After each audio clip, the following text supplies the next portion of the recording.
তওবাকে উম্মতের তওবা হিসাবে গণ্য করেন।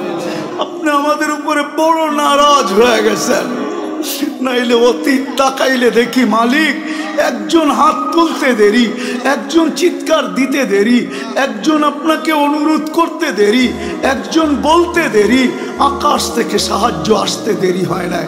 আপনার বাহিনী জাপায়া পড়তে দেরি করে নাই। আজকে তো বৎসরের পর বৎসর পার হয়ে যাইতেছে, চোখের পানি শুকায় যাইতেছে। ও মালিক, কোনো বিজয়ের চিহ্ন দেখি না।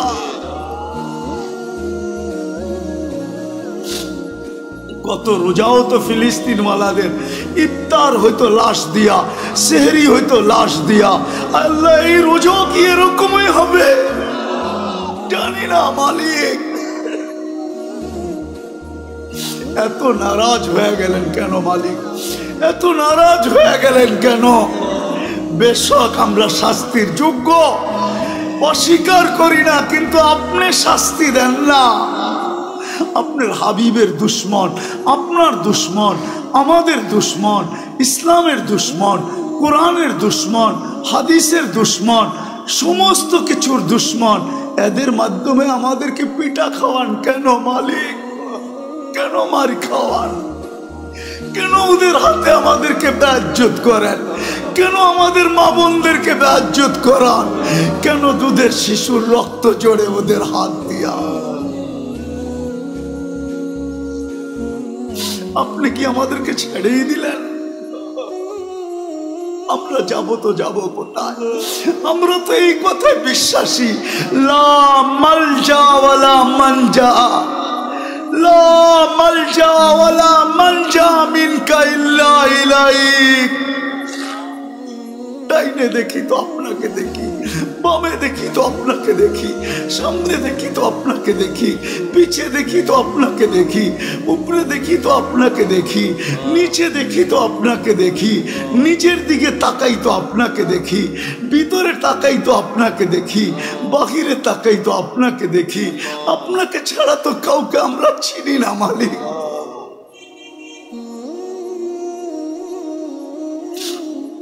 আজকে আলেমদের হাত খালি ফেরত দিয়েন না। আমারটা দিয়া দেন, কোনো আপত্তি নাই, কিন্তু আমার ডাইনে বামের আলেমদের হাত খালি ফেরত দিয়েন না। ইমাম খতিবদের হাত খালি হাতে ফেরত দিয়েন না। তুলাবাদের হাত খালি ফেরত দিয়েন না। তুলাবারা বসে আছে সামনে মালিক, যাদের পায়ের নিচে ফেরেশতারা পলের গালিচা বিছায়। আল্লাহ, ওদের হাত খালি ফেরত দিয়েন না। অন্তরালে মা বোনরা হাত উঠায় বসে আছে, এদের হাত খালি ফেরত দিয়েন না মালিক। রোডওয়ালাকে রোডের থেকে ডাকবো, বাড়িওয়ালাকে বাড়ির থেকে ডাকবো, ঘরওয়ালাকে ঘর থেকে ডাকবো, এমনকি ঘুমায়া থাকলেও আমি উঠায়া নিব। আসসালাতু খায়রুম মিনান নাওম বইলা আমি ঘুমের থেকে উঠায়া নিব। একটা আদর্শের উপরে চলেন, আজকে আমরা একমত হই যে আজকের থেকে আমরা নামাজ ছাড়বো। ওয়াদা? পাক্কা? ওইখানে তো দেখি একজন প্রমাণ দিব, প্রমাণ দেই তাইলে প্রমাণ। ইবনে ওমর রাদিয়াল্লাহু তাআলা আনহু বলেন, আমরা 8000 ছিলাম। হায়াত সাহাবা উঠায় দেখেন, তারিখে সাহাবা উঠায় দেখেন, আমরা 8000 ছিলাম, রুমি 1 লক্ষ ছিল। বহু দিক দিয়ে আমাদেরকে কয়েকভাবে আমাদেরকে আমরা বেষ্টনীর ভিতরে চলে আসছি, অবরুদ্ধ ছিলাম। ভাবতেছিলাম কবরটা এখানেই হবে। তো বলতেছিল, আমার পাশেই একজন দাঁড়ানো ছিল, ক্ষুধায় বড় কাতর, কাপড়গুলা বড় জীর্ণ শীর্ণ, চামড়াগুলা বিলকুল বটা গেছে, তলোয়ার রাখার কোনো নেয়ামও নাই। একটা রশি দিয়া কোমরে তলোয়ারটা বাঁধা রাখছেন। পায়ের দিকে তাকায় দেখি জুতাও নাই, কিন্তু উপর দিকে তাকায় জানি কি বলতেছিল। তো আমি ভালোভাবে কান পাইতা শুনতেছিলাম যে বলে কি। তো শুনলাম উপরে তাকায় হাত উঠায় বলতেছে, ইয়া রব্বা মুহাম্মদ, ও রব্বে মুহাম্মদ, উনসুর উম্মতা মুহাম্মদ। এখনো কি মুহাম্মদুর রাসূলুল্লাহ সাল্লাল্লাহু আলাইহি ওয়াসাল্লামের উম্মতের সাহায্যের সময় আসে নাই? আপনি কি দেখেন না আমরা কয়ভাবে বেষ্টিত, অবরুদ্ধ? বলে বলতে দেরি আমি দেখলাম ফাসাক্কাস সামা, আকাশ ফাটলো। সাদা ঘোড়া সাদা পোশাকে, খোলা তরবারি হাতে, ডাইন হাতে তরবারি বাপ হাতে ঝান্ডা, এক অশ্বারোহী বাহির হলো, তার পিছনে সিরিয়ালে বাহির হইতে থাকলো। চোখের পলকে প্রথমটা মাথার উপরে এসে একটা চিৎকার দিল, আবশির ইয়া উম্মতে মুহাম্মদ, ও উম্মতে মুহাম্মদী সুসংবাদ গ্রহণ করো, যা নুসরা রব্বা মুহাম্মদ, মুহাম্মদুর রাসূলুল্লাহর রবের সাহায্য চলে আসছে। ইবনে ওমর রাদিয়াল্লাহু তাআলা আনহু বলেন, আমি সামনের দিকে তাকাইলাম তো দেখলাম রুমিরা ভাগতেছে। কেন যে ভাগতেছে এটাও বুঝতে পারলাম না। যে যেদিকে পারতেছিল ভাগতেছিল, আমরা পিছু নিলাম, যাদেরকে জাহান্নামে পৌঁছায় দিলাম, বাকি ভাগা গেল। আমরা গনিমতের মাল জমা করে পাহাড় বানায় দিলাম। একজনের জন্য তো সাহায্য আসতো, এরকম কথা কি কিতাবে হাজারো লেখা নেই? না লেখা নাই? হুজুররা বলুক লেখা নাই? আরে সাহাবা তো সাহাবা, আল্লাহর ওলির কারণে সাহায্য আসে না? না আসে নাই? রাজা গৌর গোবিন্দ তো রাজাই ছিল, ঠিক না? কি আরে বলেন না, ছিল না? ছিল না? শাহজালাল রহমতুল্লাহ আলাইহি কোনো কি সেনাবাহিনী নিয়ে আসছিলেন নাকি? হ্যাঁ, ওনার সফর সঙ্গী ছিল কয়জন? টোটাল 12 জন। টোটাল 12 জন ছিলেন সফর সঙ্গী। ওনার হাতে তো কোনো তলোয়ারও ছিল না, শুধু জায়নামাজই ছিল, ওইটাই সুরমায় বিছায়া দিছেন। সুরমা চিনছে কে জায়নামাজ বিছাইছে। বিজানোও যাবে না, ডুবানোও যাবে না, বরং ওই পারে পার করে দেওয়া দিতে আমি বাধ্য। পার করছেন না করেন নাই? শুধু এই অবস্থা দেখেই তো বাইগা গেছে, ঠিক না? আসামে বাইগা চলে গেছে, সিলেট খালি করে দিছে। আপনি ভাবছেন রাজা গৌর গোবিন্দ শুধু শাহজালাল রহমতুল্লাহ আলাইহিকে দেখছেন? ওকে কবর থেকে উঠায় আইনা জিজ্ঞেস করলে না বোঝা যাবে কি দেখছে? হ্যাঁ, কি ওলামা একমত না দুই মত? ওরে কবর থেকে উঠে আয় না জিজ্ঞেস করলে না বোঝা যাবে ও কি দেখছে? ও কি শাহজালাল দেখছে? হইতে পারে শাহজালালের পিছে বিরাট বড় এক ফেরেশতার বাহিনী দেখছে। সত্য এটাই। আজকে কেন সাহায্য নাই? কারণটা কি? আমি আপনাদেরকে কারণ বুঝাইতে চাইতেছি। শেষ কাজে কারণ বুঝাইতে চাইতেছি, কেন এই দুরবস্থা। আজকে মুসলমান শেষ করে দিতেছি। আজকে মুসলমান নারী বলেন, পুরুষ বলেন, যুবক বলেন, বৃদ্ধ বলেন, শিক্ষিত বলেন, অশিক্ষিত বলেন, আজকে আল্লাহর হুকুমকে ছেড়া দিছে। আল্লাহকে নারাজ করে ফেলছে, নারাজ। আজকে আল্লাহ আমাদের উপরে নারাজ, সত্য নারাজ। নাইলে আমার বিবেকে আমার কাছে যোগ বিয়োগ মিলে না।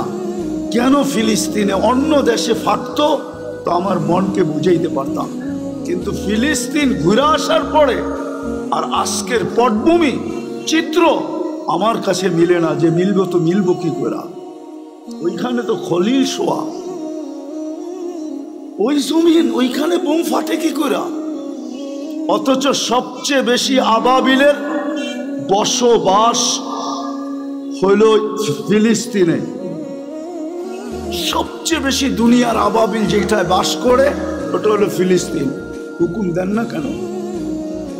আরেকটা কথা বুঝাইতে চাইতেছি, প্রতিদিন তো 17 বার 32 বার আমরা আবেদন করি আল্লাহর কাছে। প্রতিদিন তো 32 বার আবেদন করি, গায়রিল মাগদুবি আলাইহিম ওয়ালাদ-দাল্লিন। ইমামের মাধ্যমে করি, একা একই করি। যখন ইমামের মাধ্যমে করি, মাঝে মাঝে তো কিছু, আমি কারোর সাথে বিরোধ করতে চাইতেছি না, কিছু মসজিদ তো এরকমও আছে যে আমিন বইলা এত জোরে বলে যে ছাদও উড়া যাওয়ার আশঙ্কা হয়, ঠিক না?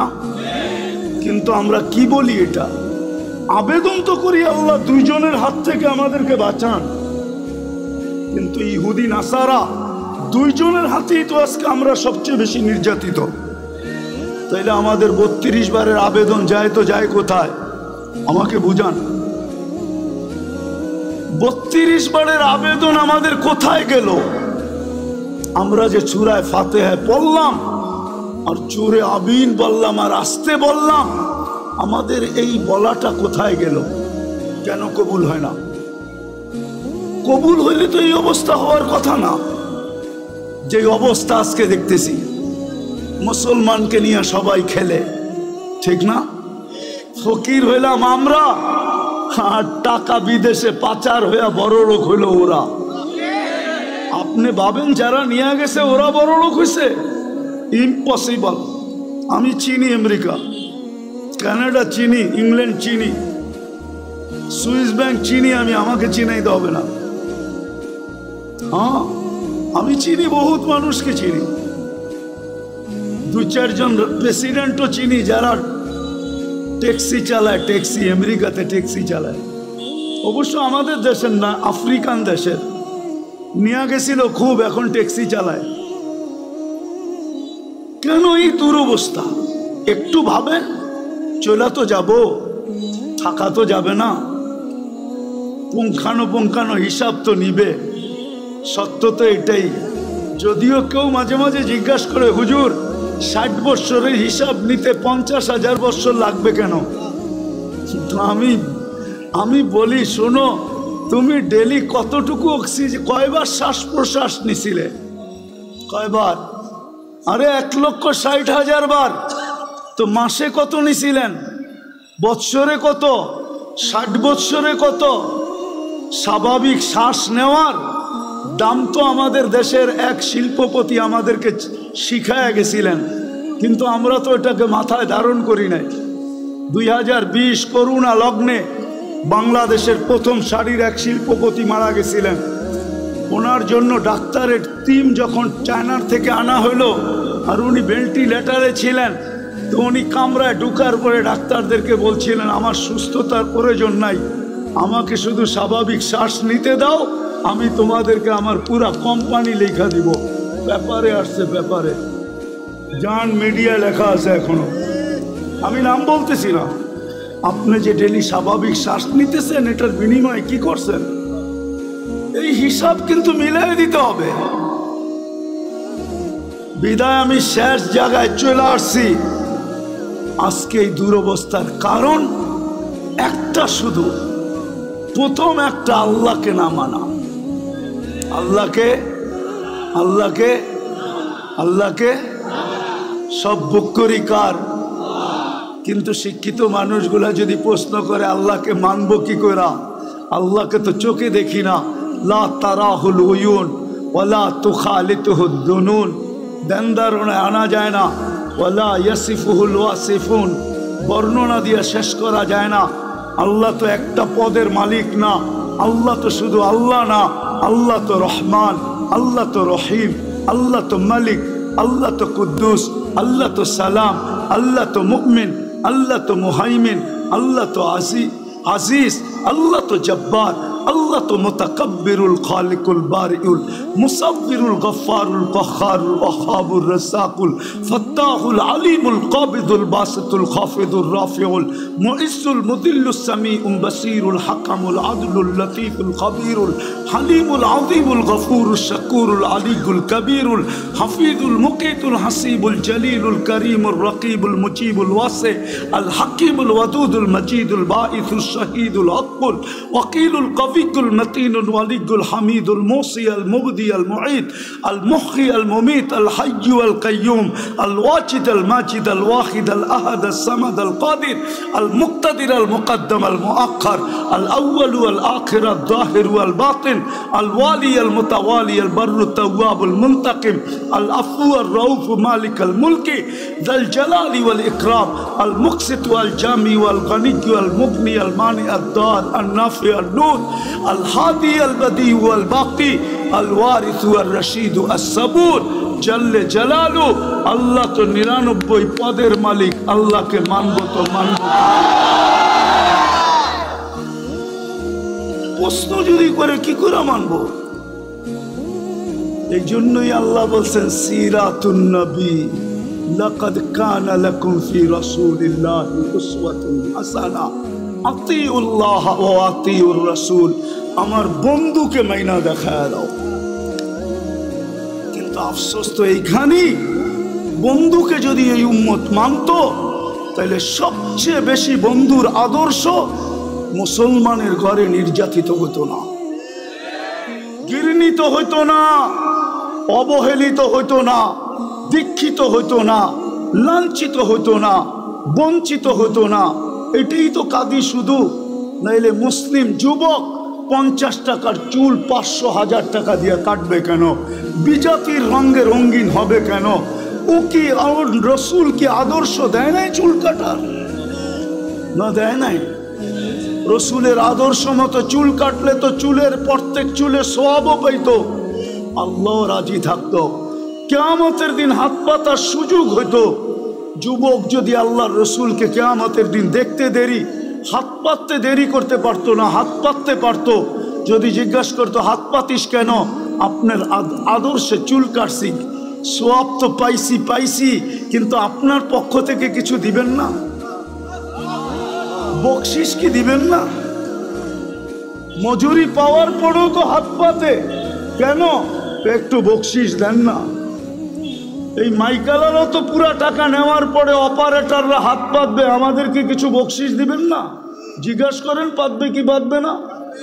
যুবক তো কিয়ামতের দিন হাত পাততে পারতো। আমার মা বোনরা কেন নেটে দেখা সাজুগুজু করে? সমস্ত কাপড় চোপড়ের ডিজাইন কেন নেটের থেকে আনে? ইসলাম কি কাপড়ের ডিজাইন দেয় না? ইসলাম কি সাজগোজ দেয় না? আমি তো এই কাঁদি, সারা বাংলাদেশে কেউ তো দেখাইতে পারবে না। আজ পর্যন্ত তো পাইলাম না যে কোনো মহিলা আমাকে চিঠি লিখলো যে হুজুর আমি করছি। আমি তো বলি আজ পর্যন্ত তো কোনো হুজুরদের বউকেও পাইলাম না যে বাসর রাতের শ্বাসটা ফাতেমার মতো সাজছে। বাসর রাতের শ্বাসটা তো তার বান্ধবী তাকে যেরকম সাজাইছে ওরকমই সাজছে, প্রতিবেশীরা যেরকম সাজাইছে ওরকম সাজছে। নাইলে একটু পয়সাওয়ালা হইলে পার্লারে যেরকম ডিজাইন চয়েস করছে ওই ডিজাইনে সাইজা আসছে। কিন্তু ফাতেমার সাজে তো সাজে নাই। ফাতেমা কি বাসর রাত্রে সাজে নাই? কিতাবে কি নাই ফাতেমার সাজ? শাইখুল হাদিসরা কি জানে না, যে মুহাদ্দিসরা জানে না যে ফাতেমার সাজ কিরকম ছিল? আজকে যদি ওই মহিলা সাজতো, কালকে কিয়ামতের দিন যখন আল্লাহ বলতো ফাতেমা রাদিয়াল্লাহু তাআলা আনহার হাতে ঝান্ডা দিয়া, ফাতেমা তোর মেয়েদেরকে ডাক আর চল জান্নাতের দিকে, তো এই মাও তো যে বোনও তো যে দাঁড়াইতে পারতো, এই মাও তো যে দাঁড়াইতে পারতো, এই মেয়েও তো যে দাঁড়াইতে পারতো। ফাতেমা যদি জিজ্ঞাসা করতো তুই পাশে দাঁড়াইলি কেন? বলে আমার কাছে কিছু নাই বটে, কিন্তু বাসর রাতের শ্বাসটা আপনার মতো ছিল, বিদায় পাশে দাঁড়াইলাম, দেখি আমাকে একটু নিয়ে যান কিনা। আজকে আল্লাহর রসুলের আদর্শের স্বাস্থ্য নাই। আপনার সাহায্য হবে তো হবে কি কইরা? চিৎকার দিয়া সবকিছু জিতা যায় না, সম্মেলন করে সবকিছু করা যায় না। আপনি আমাকে বুঝাইতে হবে না, রাগ হয় না। আমার চোখের পানি শেষ। আপনি ছোট পাতলা চশমা দেখেন তো, তাই না? ভিতরে একটা মোটা লেন্স বসানো আছে, অপারেশন করে ভিতরে আমার লেন্স বসানো আছে। চোখের পানি শেষ, কানতে কানতে। দুনিয়া কম দেখি নাই। এই জন্য বলি হুজুর একমত নাও হইতে পারে আমার কাছে। আজকে মুসলমানের দুরবস্থা, যারা নবীর আদর্শকে ঘৃণা করে, নবীর আদর্শকে ধিক্কার দেয়, যারা নবীর আদর্শকে লাঞ্ছিত করে। আমি আরেকটাও কথা বলি, যতই সাজেন না কেন ওদের সাজে, আমি শিক্ষিত সমাজকে বলতে চাই, সুশীল সমাজকে বলতে চাই, আধুনিক সমাজকে বলতে চাই, ডিজিটাল সমাজকে বলতে চাই, পায়ে হাত দিয়ে বলি আপনারা যতই সাজেন না কেন, আমি প্রমাণ, আর কাউকে প্রমাণ দিতে হবে না, আমি বহুজনকে বাংলাদেশে চিনি, যাদের সাথে আমার সফর হয়েছে। এয়ারপোর্টে 3 ঘন্টা থেকে 6 ঘন্টা পর্যন্ত বসার লোক আমি চিনি, ইমিগ্রেশন বসায় রাখছে। আর আমি অহংকার করে বলতেছি না, উড়তে 5 মিনিটের বেশি কোনো এয়ারপোর্টের ইমিগ্রেশনে আজ পর্যন্ত দাঁড়াইতে হয় নাই, 5 মিনিটের বেশি। কিন্তু আমি চিনি, নাম বলবো না। আমার বয়ান যদি ওরা শুনে বলবে হুজুর নাম বলে নাই, খুব ভালো করছে, নাইলে আমাদেরকে মানুষ চিনত। আমি চিনি আমার সমাজের লোক যারা ওদের সাজে 100% কেন, ওদের চেয়ে আপডেট সাজা ছিল, কিন্তু পাসপোর্ট যখন পাঞ্চ করছে তো বাহির হয়ে আসছে ধর্ম ইসলাম।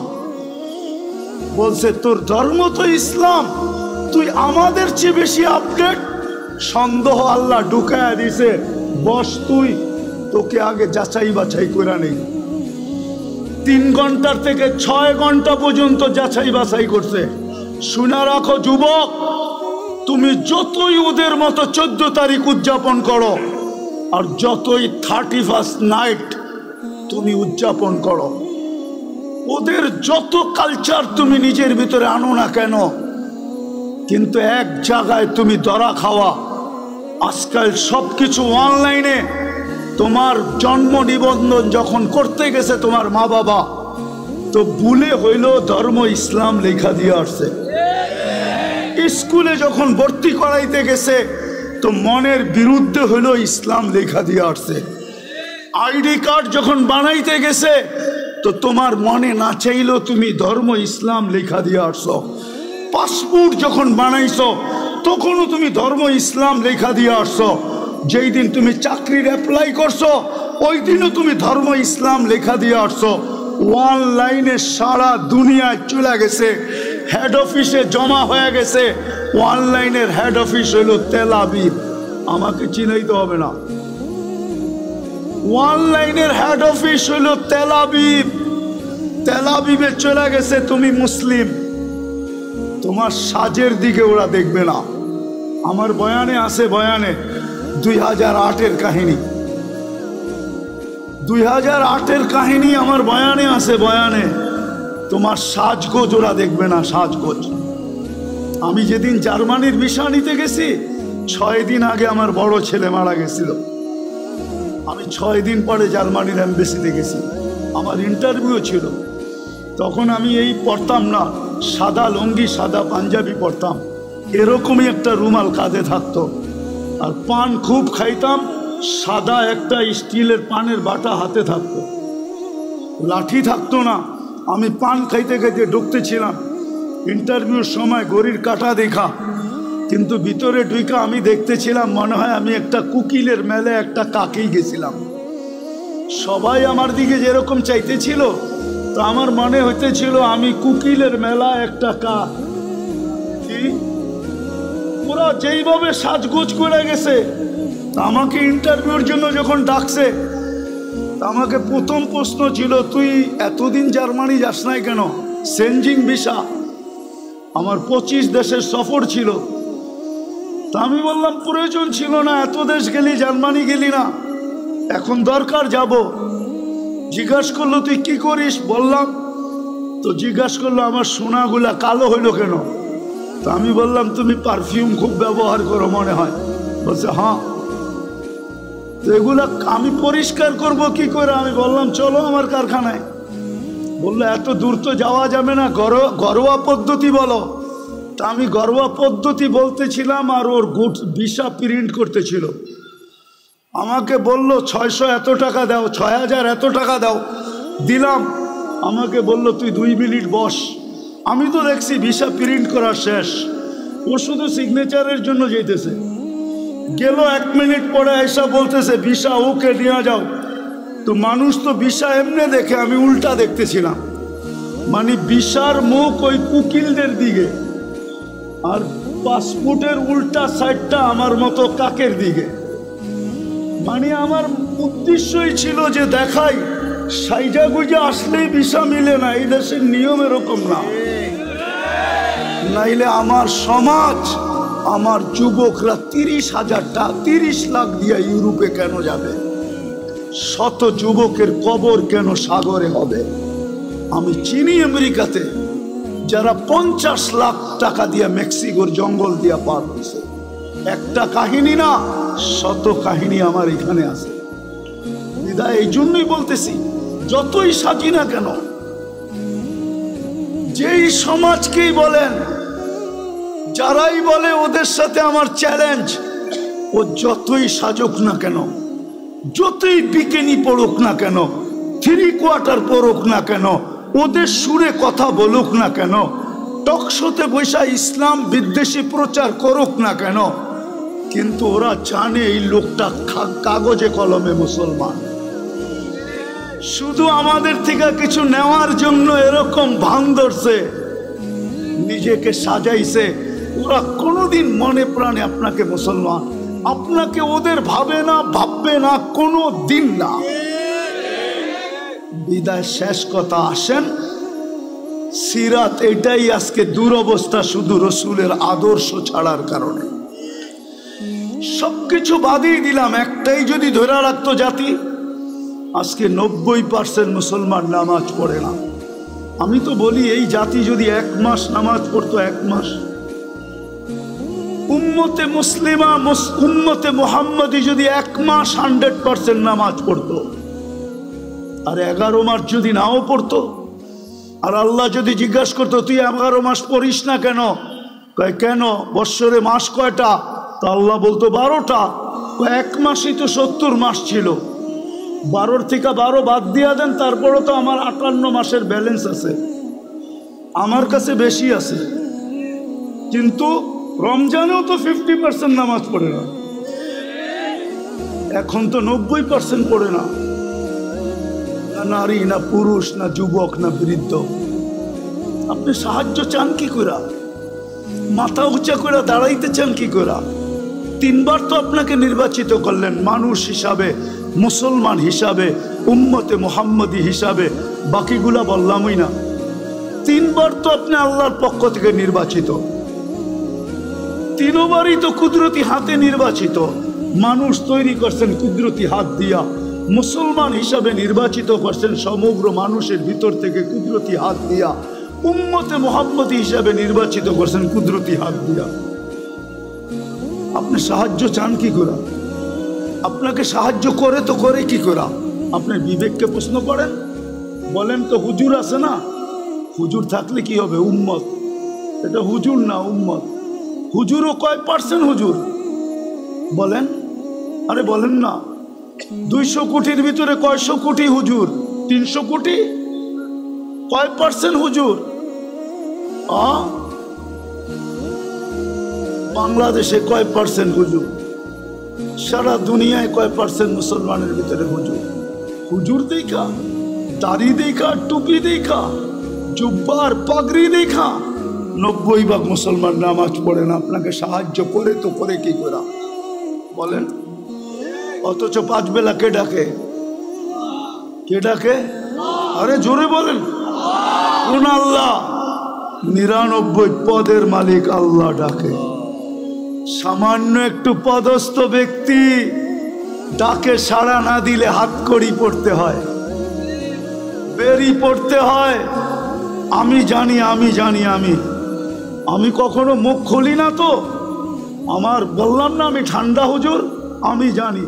আমি টঙ্গীর থেকে বয়ান করে বাহির হয়েছি, আমার গাড়িতে উঠবো, পিছের থেকে 2-3 জন আমাকে ধরছে, স্যার গাড়ি পাঠাইছে, আপনাকে এই রাত্রে যেতে হবে।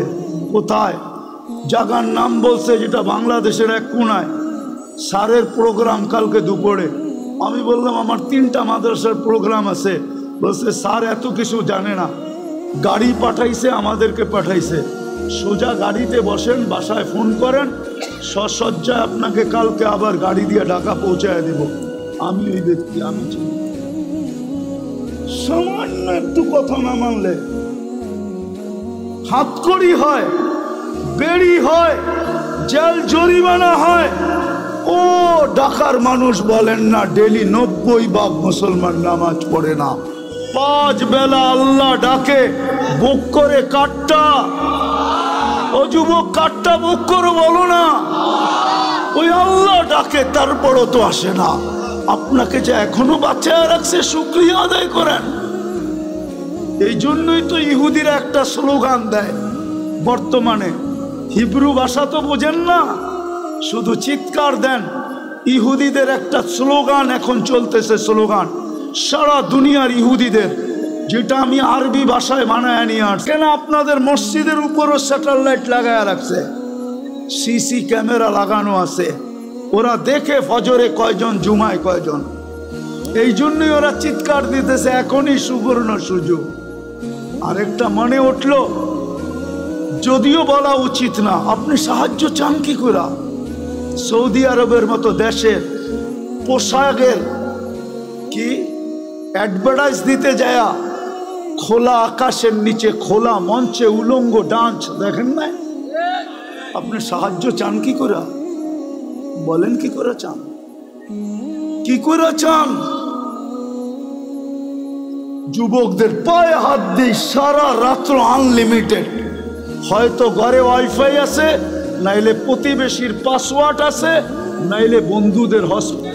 আর যদি তাও না থাকে তো ঢাকা শহরে এই মধুবাগে পাওয়া যাবে সারা রাত্র নেট বিক্রি করার জন্য। ও সজাগ থাকে, যার নেট শেষ সাথে সাথে যোগাযোগ সাথে সাথে এমবি পাঠায় দেয়, সারা রাত্র নেটের ভিতরে করতে থাকে। কি না দেখে সাহায্য চান কি করে? বিদায় আসেন, আসেন, আসেন, আসেন, তওবা করি আজকে, তওবা। একটাই রাস্তা খোলা আছে উম্মতের সামনে, যদি 200 কোটি উম্মত তওবা করে।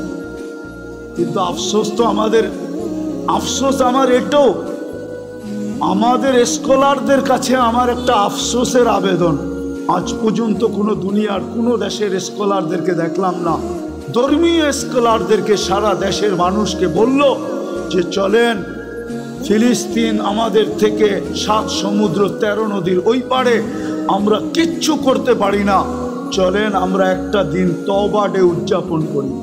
আজকের দিনে আমরা তওবা করব, অথবা আজকের দিনটা আমরা ওদের জন্য রোজা রাইখা ইবাদতের ভিতরে কাটায়া আল্লাহর কাছে মেসেজ দিব, আল্লাহ 7 সমুদ্র 13 নদীর এই পারে আমরা না টাকা পাঠাইতে পারি, না পয়সা পাঠাইতে পারি, না ওদের জন্য কাপড় পাঠাইতে পারি, না খাদ্য পাঠাইতে পারি, আমরা কিছু করার ক্ষমতা রাখি না, আমরা যাইতেও পারবো না।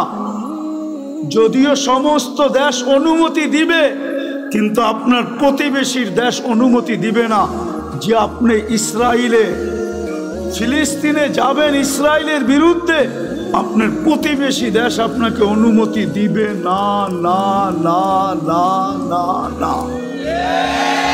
কেন? সে তো ইসরায়েলের সবচেয়ে বড় বন্ধু, অনুমতি দিবে না।